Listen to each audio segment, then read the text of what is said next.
You're listening to Women's Media Center Live with Robin Morgan.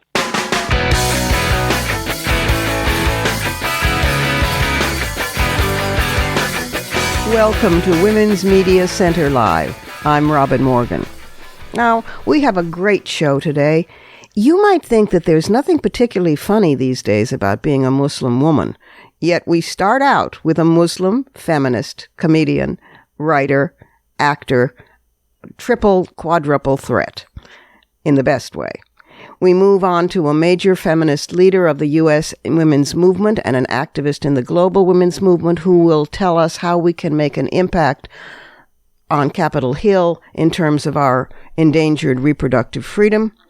And we close with a scientist who writes like a dream and who tells us and communicates the thrill and the gift of scientific knowledge. So stick with us, but first we're going to go inside the headlines.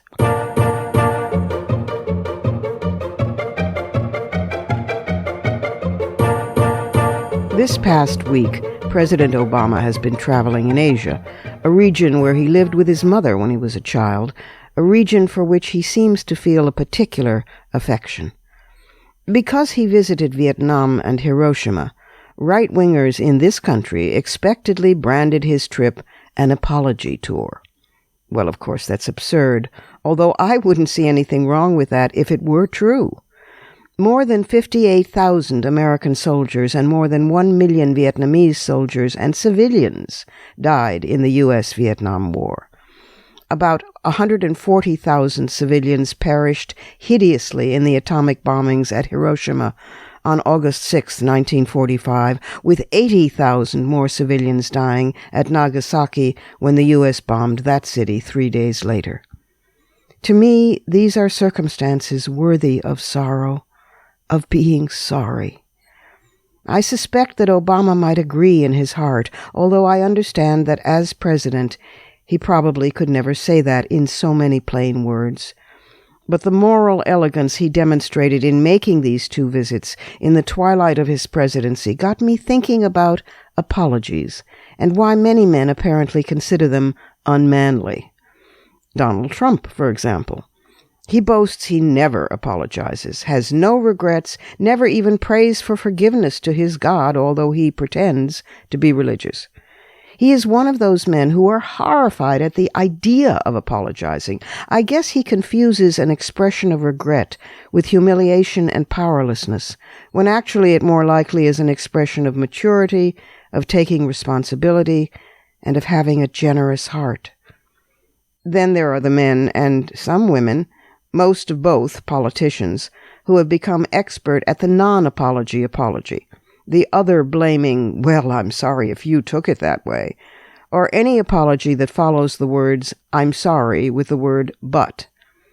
Recently, Sanders' spokespeople have become skilled at those, but more about that later in the program. I don't mean to see everything through a feminist lens, but, sometimes it's unavoidable when trying to recover from patriarchal myopia. The truth is that most men apologize too little and too rarely, and most women apologize too much and too often. And I think it's a sign of civilization when a nation apologizes for past misdeeds, as Britain did about its abandonment of the Irish during the potato famine, as New Zealand did regarding brutal colonization of the Maori, as the U.S. did to the 100,000 Japanese Americans imprisoned in internment camps during World War II. And I am one of those people who thinks that the United States government should formally apologize to the native peoples of this land for the conquest, and to African Americans for the institution of slavery. And I know that I, as an American, damned well regret the United States having gotten into Vietnam, despite the failed example of the French there, inflicting and sacrificing so many lives and injuries, the ripple effects of which continue still. As for Hiroshima, when I was in Japan years ago, I met with still-living hibakusha women, survivors and descendants of survivors from the Hiroshima and Nagasaki catastrophes, women whose families still suffer epidemic levels of cancers and leukemias and suffer de facto ostracism from other Japanese to this day. As Faulkner wrote in Requiem for a Nun, the past isn't dead. It's not even past. I was a baby when the U.S. released the cataclysm over Hiroshima, and during the Vietnam War I was a young woman, my own baby in a sling, on the streets protesting that war. Nevertheless, I am sorry, so sorry for both, and grateful to Barack Hussein Obama for these visits. Whatever words realpolitik demanded he speak or leave unspoken, his eloquent presence articulated the rest.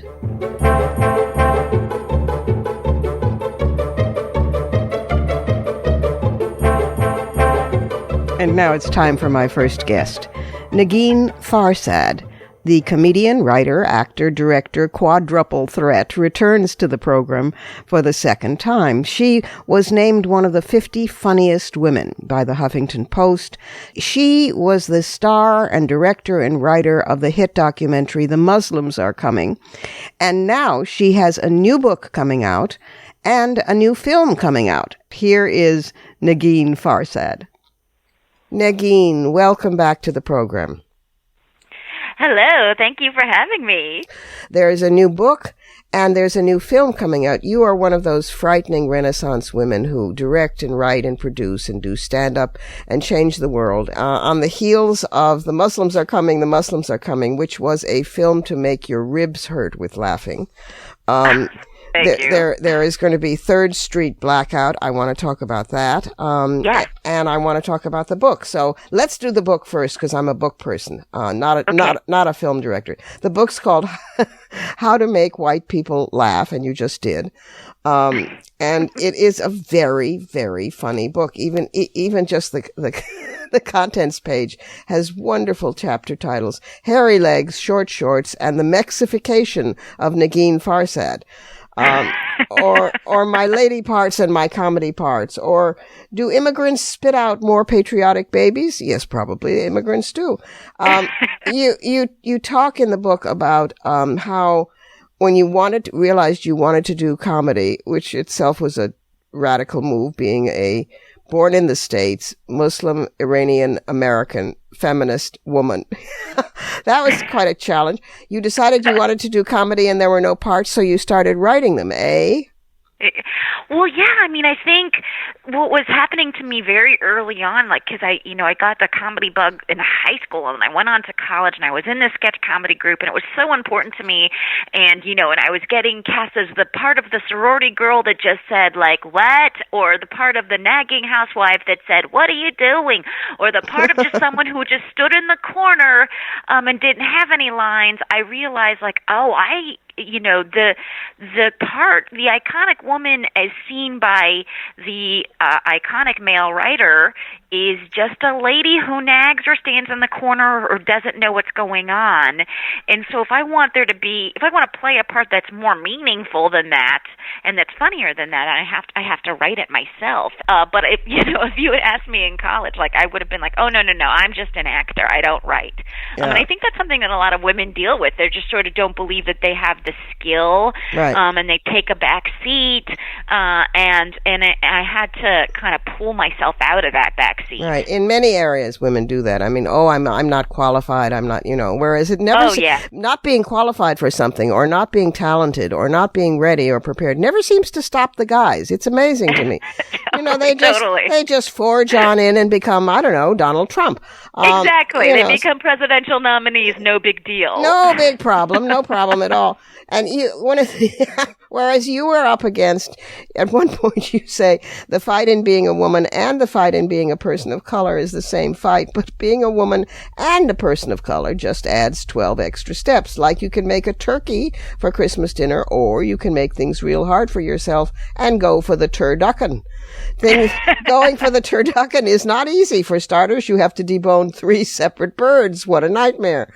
And you're absolutely right. So, the book is just terrific, and I'm so glad that you got some of your brilliance down on real pages. Oh, thank you. Yeah, I mean, for writers like you, I mean, who have been in this game for, for far longer than me, I don't even know how you do it, because it's kind of harrowing with your own thoughts for a long time, and and I don't like hanging out with myself that much, and so I was just sort of like, wow, this is awful. But it was really fun, and I know I got to talk about racism and bigotry and Islamophobia and gender and honey mustard and tetherball and dating.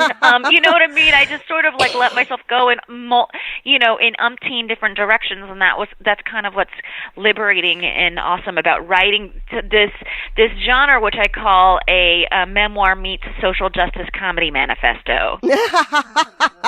It's all of the above. It comes in, I'm hoping, under the radar of many people, and they will realize things about racism, about sexism, about Islamophobia, whatever, and for that matter, about honey mustard.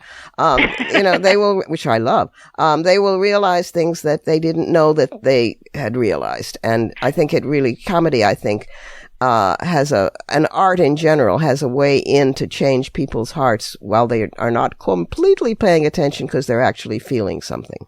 No, and thank you so much for the kind words. And I think that you're absolutely right. Comedy has there's this thing that happens when you're laughing where you experience a moment of openness. And in that openness, a social justice comedian like me can kind of stuff in some good information, Yes. And I like to say that this book is a perfect gift for like your racist uncle, because he might actually enjoy it and start laughing, and then might be like, oh, that thing I've been thinking about Muslims or Mexicans all these years is maybe a little stupid. And it's, I think laughter kind of just brings down walls, and that's kind of the goal. Well, I think it opens the way for recognition, and recognition of similarity, that you're laughing at something that is funny to what is, quote, them. Oh my God, it's about them, the other, the alien, the frightening unfamiliar. And to laugh at a similarity is a very potent subversiveness that creates empathy, and I think empathy is the most subversive emotion there is. So it's a terrific book. It's called How to Make White People Laugh, and it did. I am deplorably white, but there's nothing I can do about it. I've been white ever since I was born, and all through the civil rights movement, and still I'm white. I wake up every morning, oh my God, I'm still white. But at least you made me laugh. You always do. I've of course seen you in stand-up, and I want you to please tell dates if you're going to be doing any stand-up in June or July or in the next months. Please tell the dates, and we'll send people to the website and talk about the film.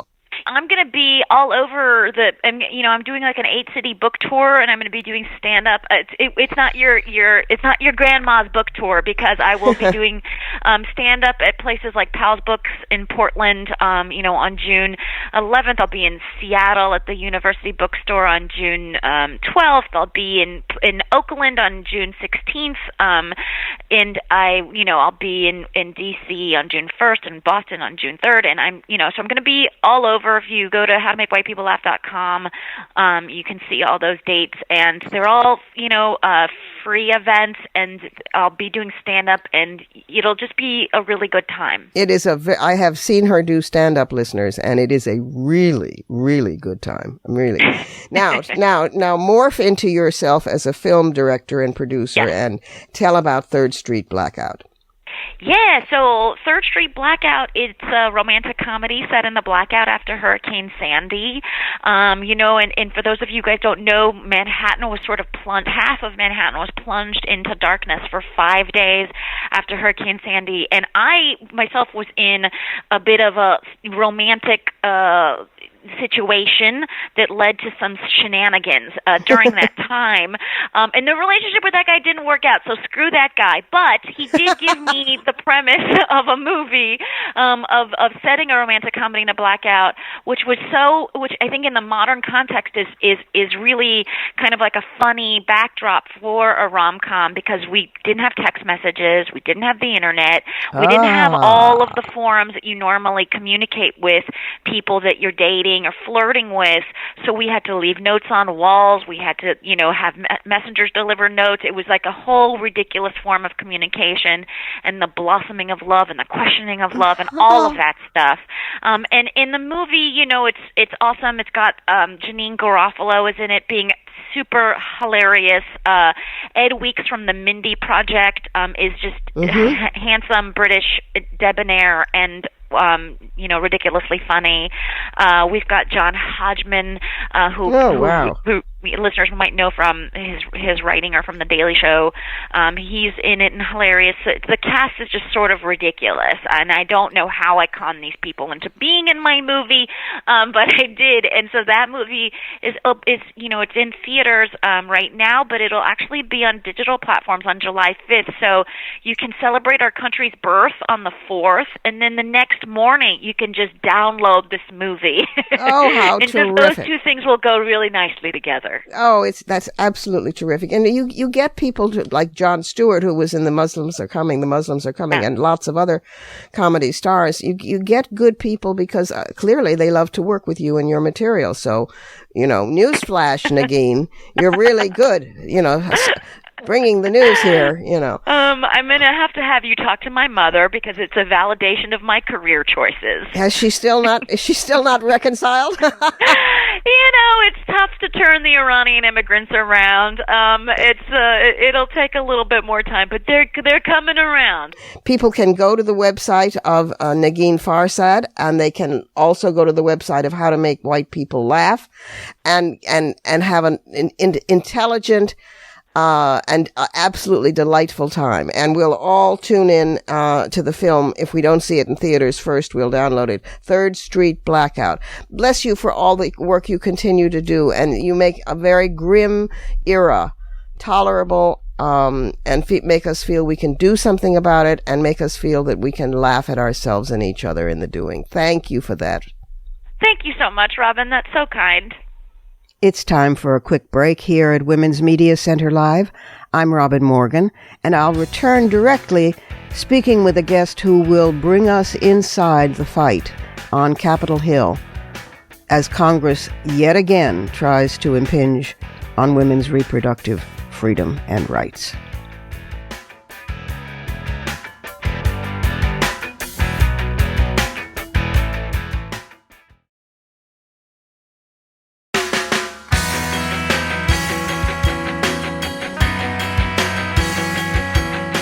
You're listening to Women's Media Center Live with Robin Morgan.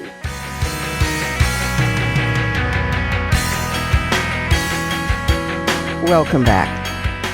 Catherine Spillar, my next guest, is a friend and colleague for many a year at the barricades.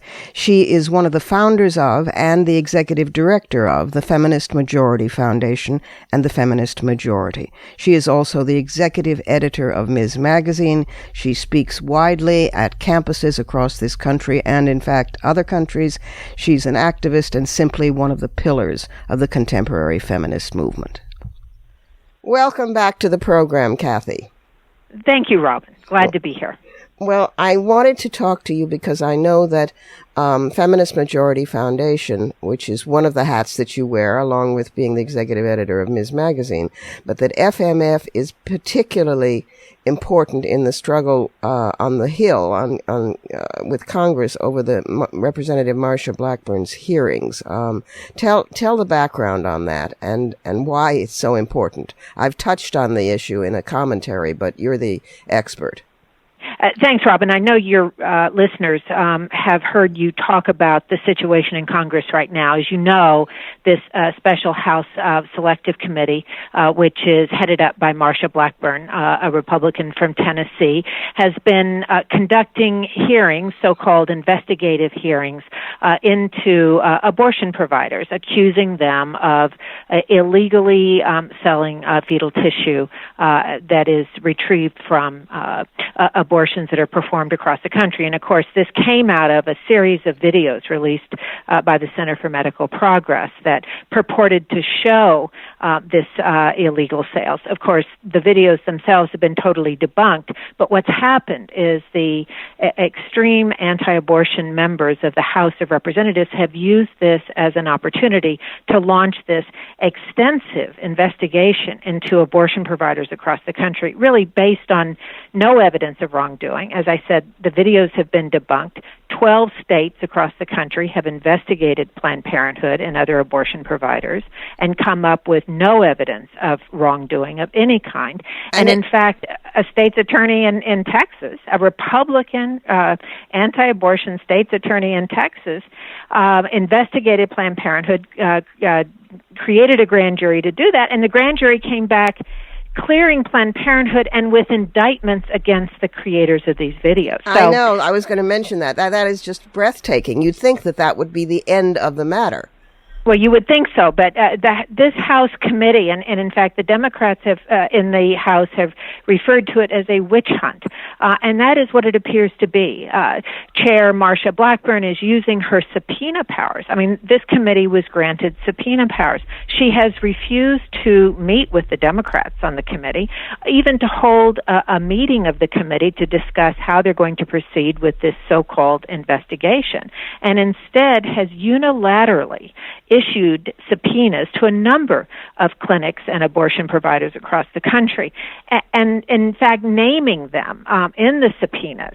And the fear here is that based on what's happened historically in this country with anti-abortion extremist violence, the targeting of abortion providers and the murder of abortion providers and clinic workers, that with this inflamed environment that is being created by this committee, that naming these abortion providers, in fact, puts their lives at risk. And we have seen, since the release of these videos and their fraudulent claims about Planned Parenthood and about abortions and fetal tissue research, we have seen a dramatic increase in threats against abortion providers, especially those that were named in these videos.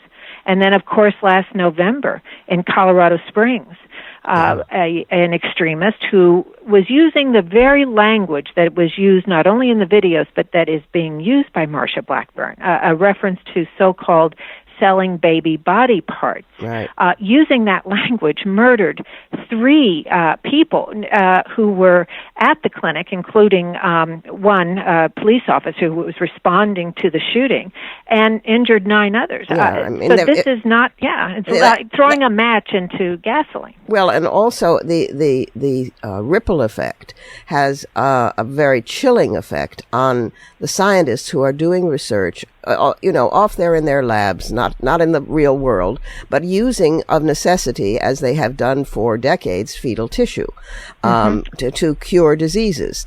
Exactly. I mentioned this in a previous a commentary, as I say, because I have Parkinson's, as my listeners know, and already we've seen a dip in Parkinson's research because of fear of scientists for pursuing their scientific research. Well, exactly. In fact, some of these university labs that are conducting this research have been named in these subpoenas and have been asked to provide the names of all research assistants, say, over the last 5 years that have been involved in the research. It absolutely is having a chilling effect because we know that anti-abortion extremists in this country are using violence and promoting the use of violence as an intimidation and really a terror tactic to do exactly what you're saying, not only reducing research into fetal tissue, but obviously they are doing everything they can to close down clinics that provide abortion. Of course they are.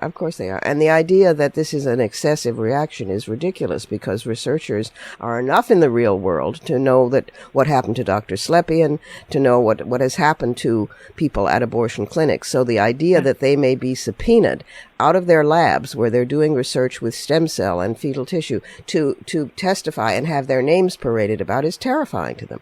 Well, it exactly is. And we, along with Planned Parenthood and the National Abortion Federation, have documented the increase in threats, very vicious death threats against some of these doctors who are featured in the videos, and some not in the videos, but are named in the subpoenas. Yeah. So we know that this is a very, very serious increase and escalation in the threats. What can we do about it, Kath? Well, we have got to mobilize public opinion to demand that this House Select Committee either investigate the real problem, the real criminal activity in this country, which is the violent attacks against abortion providers and clinics, or they be disbanded. There is no rationale for their focusing on abortion providers when, as we said, investigation after investigation has cleared abortion providers, and this is a constitutional right still of course. To access abortion. So they've either got to refocus their investigation or they've got to disband. And your listeners can join this effort by going to feminist.org. It's one of the sliders right there. Our slogan is, "Since when did the right to life become the right to terrorize?" And they can take action by clicking through and signing the petition to this House Select Committee. Yeah. I have to add in also that it's it reminds me at least how imperative this election is because Trump feels women should be punished for having abortions because the court is at stake. My God, the court. That alone would be enough, and why it's so important that people get involved for this basic reproductive right, which, although some younger women may feel is a set, fixed, sure thing, is not, which has been being whittled away, and this is one of the final strokes to try and make it illegal again. And of course, I can remember when it was illegal and women died in butchered backstreet abortions. Always poor women, because women who had the means could go to some other country where it was legal. I mean, no one should feel secure that this is a right that is written in stone. It clearly is not, as you say. And just even this week, we witnessed that. Oklahoma, the state of Oklahoma legislature passing a bill to criminalize all abortions and to jail abortion providers for providing this very necessary health care procedure. So we're seeing this increasing extremism on the part of state legislatures, on the part of Congress with this investigative panel, and it is helping to fuel the violence and the threats on the ground at clinics across the country. Responsible legislators should tamp this down as fast as they can, and we got to realize that this election, everything it hangs in the balance because, as you said, the United States Supreme Court has a vacancy. It could be the critical fifth vote when it's filled, either to uphold and secure the right to abortion or to obliterate it for women in this country. Yeah, it's very true. Well, we are not going to let that happen, but it is amazing to me how women are still having to fight for the basic human right of reproductive freedom. It makes me livid. But that's just... It does. Well, and our dream, of course, Robin, all of our dreams, is that women's rights will be enshrined someday in the United States Constitution, the Equal Rights Amendment. You bet. And we've got to get that into the Constitution. We're trying that again. We're becoming like those little pop-up dolls where you smack them down and they land on their feet again, again and again and again. We're used to landing on our feet, and this fight will not end until full equality. It's feminist.org. And it's terrific, not only for reference to how to make your dent with your Congress people about the Blackburn Committee, but about lots of other issues as well that concern us all. Thanks for the work you do, Kathy, and the work that you continue to do as a long-distance runner. Yay! And thanks for being with us on Women's Media Center Live. Thank you, Robin, very much. And now it's time for the Surrealism Corner.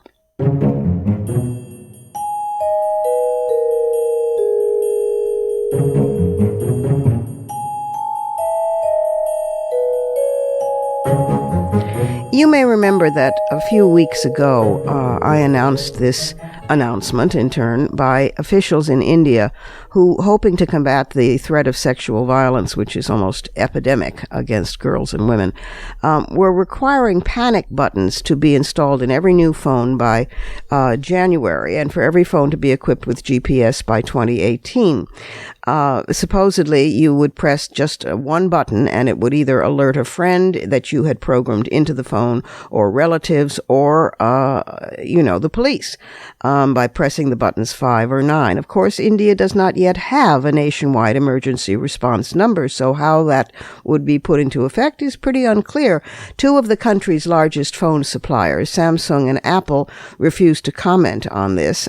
Neither did Lava, the Indian telecommunications company. One analyst, however, independent, did say that India's requirement was rare in the global phone market, and that companies that build and sell low-cost phones in India might be affected more than large companies like Apple. And he said many phones sold in India cost less than $20 US and were not equipped with features like GPS, and that this could raise the price of phones by at least 50%. But even more ironic, and you could say surreal, is that at the same time, several villages in western India have begun prohibiting women and girls from using phones on the rationale that the devices interfered with their studies or allowed them to elope. Let them study, get married, and then they can get their phones. That was said by the president of a local council. Until then, they can use their father's phones at home if necessary. And left unanswered as well by officials is the matter of which service will answer the distress calls. Indian women who report their attacks still face understaffed police forces that operate on bribes, and a court system that's backlogged with cases, and a culture much more focused on protecting the victim's modesty, so-called, than with catching and prosecuting attackers. If you're a woman in distress, a human rights lawyer who is an Indian woman said, if you're a woman in distress, the last thing you want to do is go to the police. So this is a mess, and was supposed to be a measure of safety. That's surreal.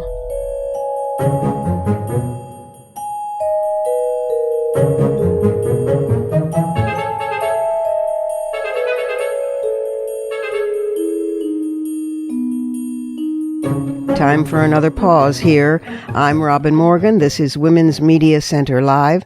And when we come back in just a moment, you'll learn how a very good scientist also becomes a very good writer. It's not that common. It's pretty rare, in fact.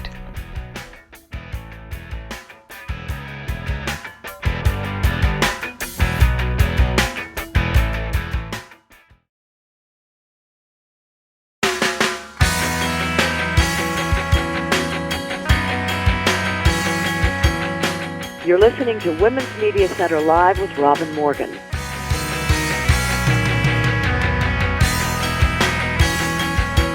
And we're back again. My next guest, Hope Jahren, Jahren, is an American geochemist and a geobiologist, a professor of geobiology at the University of Hawaii. Her work in science has garnered numerous awards and honors, including 3 Fulbright Awards, and she, in 2005, was awarded the Maselwain Medal, becoming the first woman and 4th scientist overall ever to win both the Maselwain Medal and the Donath Medal from the Geological Society of America. She's also a feminist who has written and spoken widely about why women are forced out of science by sexual harassment, and she's here today to talk with us about her first book, which is a very interesting book indeed, called Lab Girl. Hope, welcome to the program. Thank you. This is a lovely book, a strange, weird, wonderful, lovely book. It is both a memoir and a book on science. It's quite a debut. You're already, of course, a much awarded and deservedly so scientist, but you write very well as well. And this is sort of in the tradition of, strikes me as, Lewis Thomas or Alan Lightman or C.P. Snow, but with a woman's eye. In other words, science writers who can write about science in ways that don't mystify it further, demystify it, but don't simplify, and are filled with a kind of wonder and juice and awe that science can inspire. So thank you for this. Oh, you're welcome. It is meant to be. I think a lot of science writing is, all writing is a gift. Mm-hmm. But it always struck me that a lot of science writing was like the gift that you get from your friend who's really, really good at tennis, and you're not an athlete. You're not an athlete, and then they give you a tennis racket for Christmas, and you sort of feel like, what I know the hell? You like this, and I kind of feel like I should go learn tennis, but this wasn't made with me in mind. And I don't think gifts like that are particularly fun to get. And so this writing was made with you in mind. It was for you, and I hope you like it, and I hope every word, comes to you easily. And I think that's the kind of respect for the reader that all writing needs to stem from that motivation, and science writing as well. I mean, that's right. Isn't that what it's all about? Yes, it is to writers, but not always to scientists. I mean, so I couldn't agree more. The structure of the book interested me. I mean, it slowly unleaves itself as you go into it, because there are the personal memoir sections, and they're very moving, about your dad, who himself was a science teacher, and your mother, who was an English literature student and practitioner, and the kind of I don't want to say repressed, because that's like psychobabble, but the very quiet, we don't necessarily speak about our feelings upbringing of Scandinavians in the Midwest of a certain generation, and your own bursting through that with your own native exuberance and lifelong bipolar, which later on meets being pregnant and having to be off meds, with a very dramatic set of chapters, and your long relationship with Bill, who is this genius lab mate, not romantic partner, who's like a brother. But all those chapters are intersected with, and I love the personal voice, don't get me wrong, but they are intersected with short sections filled with your passion for your lab and for your work, with one on trees in snow and northern areas, with one on a 2,000-year-old seed, with one on desert cactus and resurrection plants. And they're just, those little interstices are wondrous. They just fill you with awe and delight. Thank you so much. I mean, it gives me great joy. I mean, I got you a present and you like it, is basically what you just said to me, and it's a great joy to hear that. People do talk about the structure of the book, and there's a couple things to that. I mean, one is that the book is structured very intentionally. There's arc to it and symmetry, and there are different symbols that take different expressions, and it's all very calculated. I mean, people talk about Scandinavians being repressed or silent or whatever, and the flip side of that is when somebody does say something, they've been thinking about it for a long time, and they really want to tell you. But more importantly, I hope someday I'll get a chance to expound on exactly what the intention is behind each sentence. But what's more important probably is that's the way I live. I mean, that's the structure of how I live each day. I think about scientific things 1 hour, and then the next hour I'm consumed with my child or my best friend's mood, and it all flows together and goes back and forth. And as I go back and forth, things are revealed to me. I learn more about I have a deeper understanding of plants than I did 20 years ago, and that's a type of victory. And I have a much deeper understanding of myself and what keeps people together and the way we can become brothers and sisters to each other. I mean, that's one of the great pleasures of getting older, is that things make sense in a way that they didn't when you were younger. That's Isn't true. that true? Absolutely. And I'm older than you, I'm sure. And the older you get, the less you sweat the small stuff. the more you focus on and feel focused on by the meaningful stuff. And it's worth it to take a moment and reward yourself for that. Absolutely. And to try to package it as a gift, and to, that's a great. These are great victories. It's not about the awards and the medals and the grants, because the world doesn't always give those to right. The race is not always to the swift. Exactly. What comes through is your passion for your work and the seamlessness of it with your life. These are just a few lines from a section on your lab, which is about a couple of pages long, but just a few lines. It's just wonderful. My lab is both private and familiar. My lab is the place where I put my brain out on my fingers and I do things. It's the place where my guilt over what I haven't done is supplanted by all the things that I am getting done. My uncalled parents, unpaid credit cards, unwashed dishes, unshaved legs, pale in comparison to the noble breakthrough under pursuit. My lab is a place where I can be the child that I still am. My laboratory is like a church because it is where I figure out what I believe. That's beautiful writing, too.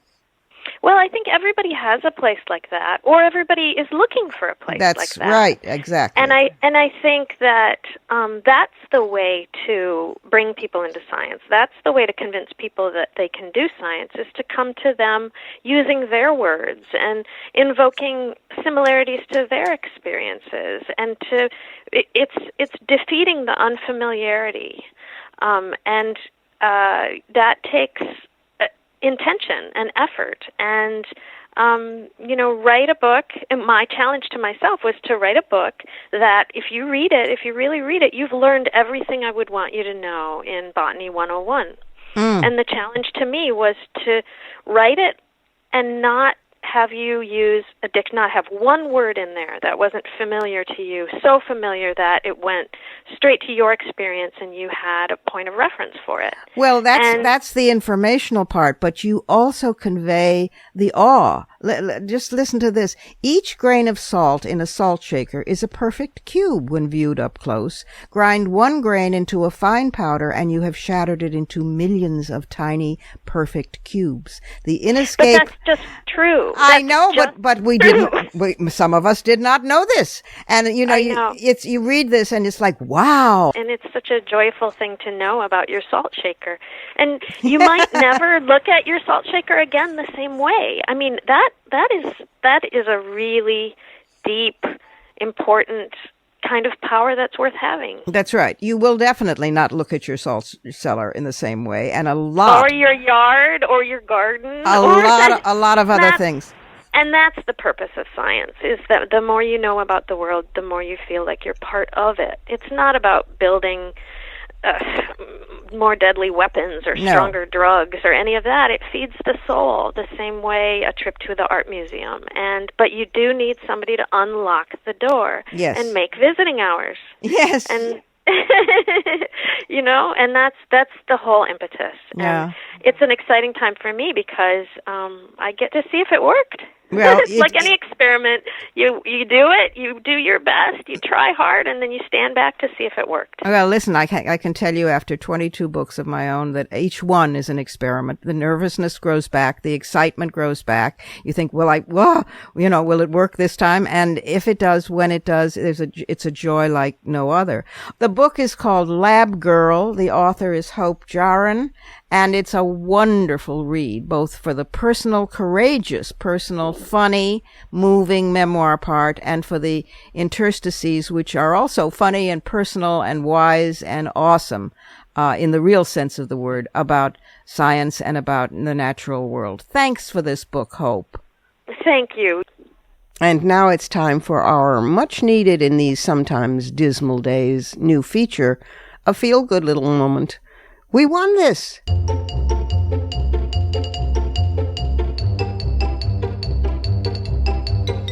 French women have had it with sexual harassment. 17 current or former French government ministers from across the political spectrum signed on to a statement against sexism. By the way, the signatories included the International Monetary Fund chief, Christine Lagarde. And in the statement against sexism, they wrote, "We got involved in politics for different reasons and pursue different goals, but we share the will to make sexism have no place in our society." Now, they were particularly targeting the Assembly's Vice President, Denise Beaupin, for numerous, infamous, across the years, sexual harassment incidents, ranging from good-hearted Gauloiserie French bawdy jokes that are just, that's just France, to molesting, groping, sexual assault, you name it. The Paris prosecutor has announced a criminal investigation. Beaupin himself was a rising star of the Green Party, and so the party, which knew about this, was reluctant to say anything because although they also knew the nickname The Octopus, which he bore, they were embarrassed because the Greens are supposedly a pro-feminist party. But 8 women came forward, including 4 high-ranking members of the Green Party, as signatories of this statement. This is a really good sign, and interestingly enough, when Dominique Strauss-Kahn, whom you will remember in 2011, was primed to become the president of France, fell because his quote-unquote escapades were uncovered, including the fact that he had been involved in a prostitution ring. When that happened, most French legislators, male and female, came to his defense. The men, especially, the women by looking aside and saying little or nothing, including his wife, who subsequently left him. This time, very few male French politicians have stepped up to denounce Mr. Beaupin, but nobody is defending him either. And the affair has proved especially embarrassing to the male-dominated political class because 75% of the Assembly's members are men. And don't think for a minute that this remarkable statement signed by these high-powered French legislators who are women didn't point that out and didn't call for more women to run and to be elected. We won this!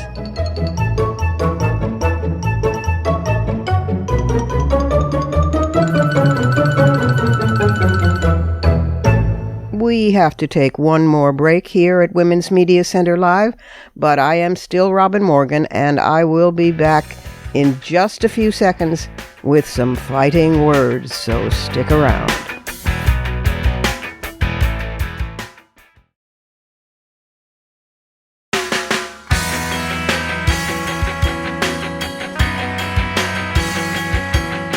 You're listening to Women's Media Center Live with Robin Morgan.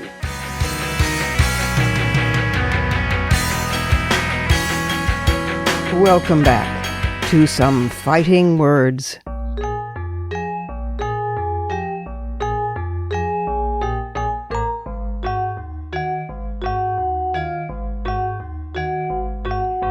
The Sanders campaign is in trouble.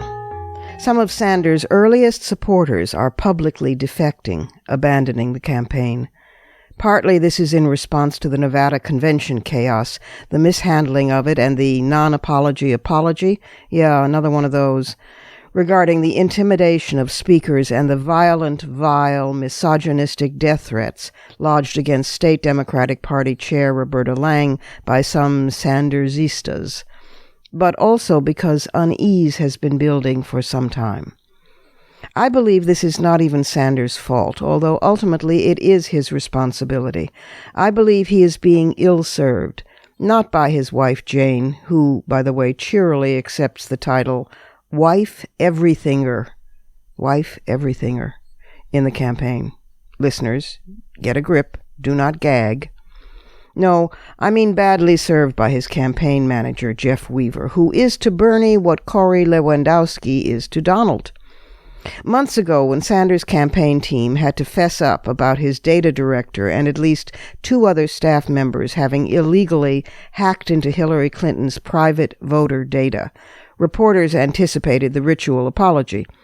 Instead, Jeff Weaver positioned his campaign as victim of a rigged Democratic National Committee. It was the first time he floated rigged. He threatened to sue the party to restore access to Sanders' voter file data, to which the party had temporarily, legally suspended access while it investigated the hacking. It was hardly the last time he would paint his campaign as the victim of the establishment when, in fact, it had been the guilty party. Interestingly, it was a repeat strategy, one Weaver had used as a student years earlier at Boston University when, along with other students, he had been arrested and suspended for building shanties on campus, refusing to take them down. Weaver went on the offense, threatening to sue the university, which then lifted his suspension.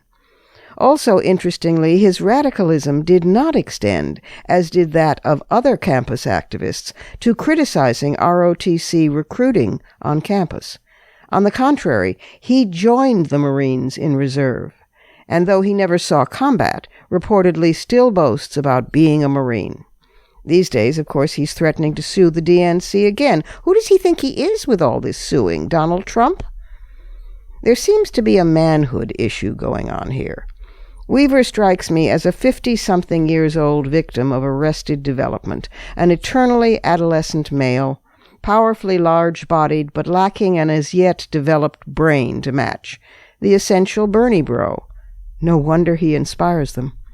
After all, when he failed at running for a Vermont office of local alderman himself and came to be a staffer for Senator Sanders, even when he rose to be chief of staff, he took time off so that, as a comic book collector with 2 freight containers full of comics, he could travel the comic show circuit each weekend, trading and buying, while he was chief of staff to a senator. Finally, he left Capitol Hill to run a comic book and gaming store in Virginia. At that point, in an interview with a local paper, he estimated that out of 100 visitors to the store, 95 were male, and so his gaming and comic stock decidedly reflected male preference. Bam, pow, biff, violence. He left the comic store just last year to become campaign manager for Sanders. Weaver was the guy who sneered to the press about Hillary.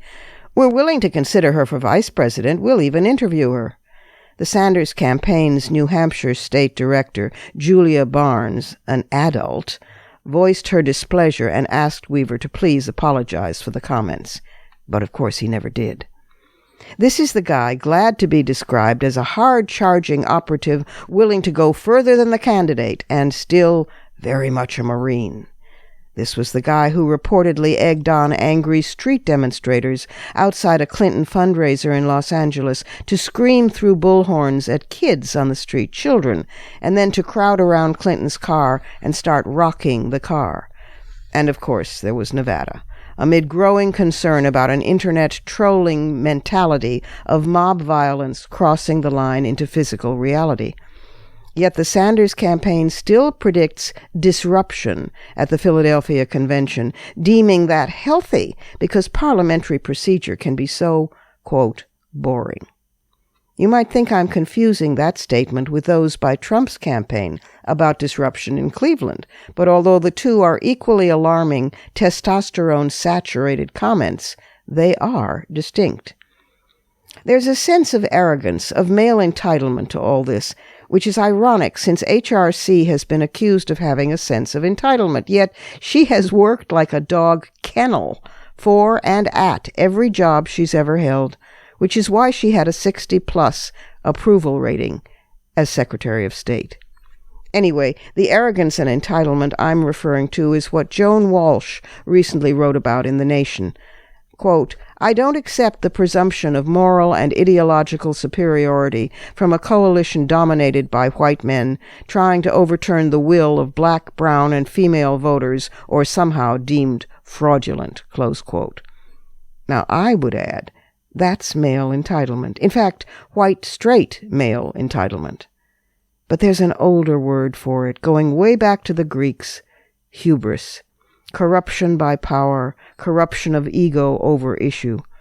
Sanders entered this campaign as a principled issues candidate, expecting to lose, vowing no negative campaigning, an issues-only approach, because he hoped simply to move the dialogue left. Unfortunately, he didn't specify that he meant not even new left politics, which in the 1970s had been forced to include sexism, racism, same-sex choice, disability, ageism, and other such imperatives. No, he meant the old left, a rehash of an economics 19th century version hash, Marxism with a seasoning of Engels and some Trotsky sprinkles. But then that analysis always was favored by many white males because that's the only thing they felt oppressed by. Bingo! It was having less money than other white males. In any event, somewhere along the way, because people left and right were hungry for new faces, this so-called outsider who had been in Congress for decades changed. Somewhere along the way, those people began filling stadiums by the thousands for abstract rhetorical promises from him and from Donald, and it was heady, and hubris claimed him. He gave up control of his message, and even forgot his original plans to build a movement once that campaign was done. And I'll bet that Jane, the wife everythinger, lost control before Bernie surrendered it. But Jeff Weaver surrendered nothing. Jeff Weaver came into his own. Pow, biff, bam. Those are my fighting words. Add yours on Twitter, and be sure to tag us at WMC Live and use the hashtag #FightingWords.